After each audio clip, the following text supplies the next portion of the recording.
最後好多人咧都擔心好難去揾工，咁究竟我哋其實應該係揾工先啦，定移民先呢？呢個問題問得非常之好嘅。其實澳洲嘅僱主咧，佢都首先要考慮申請者咧有冇一個合法嘅身份咧喺當地居住同埋做嘢啦。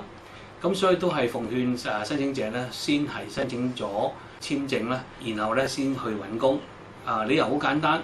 因為當你申請份工嘅時候咧，只需要話俾僱主聽，你已經係成功咧係有呢一個澳洲嘅簽證嘅時候咧，僱主就好樂意咧去考慮你嘅申請。我哋曾經有好多個案咧，就係申請者佢攞咗個簽證之後咧，喺3至4個月咧，啲成功咧喺澳洲揾到職業。咁所以咧就係話希望大家咧可以盡快咧嚟呢個胡康邦移民顧問公司咧去了解一下喺澳洲嘅就業同埋移民咧所需要嘅具備嘅條件啦，同埋點樣去申請。咁我哋呢一個移民嘅熱線電話咧就係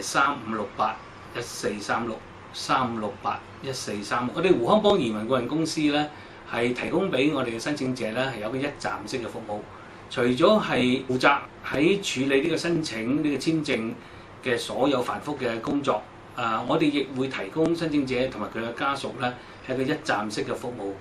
包括咗喺當地嘅就業啦，係揾適當嘅地方居住啦，喺小朋友方面嘅就讀方面嘅安排咧，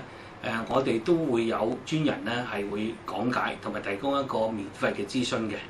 請大家如果對澳洲技術移民有任何嘅疑問或者想查詢嘅時候咧，請打我哋嘅熱線電話3568143635681436，或者喺國內嘅朋友咧，亦可以打我哋全國嘅免費通嘅電話400-1207-009。多謝大家。多謝，今日好多謝阿胡生俾我哋咁詳細嘅解答，多謝晒胡生。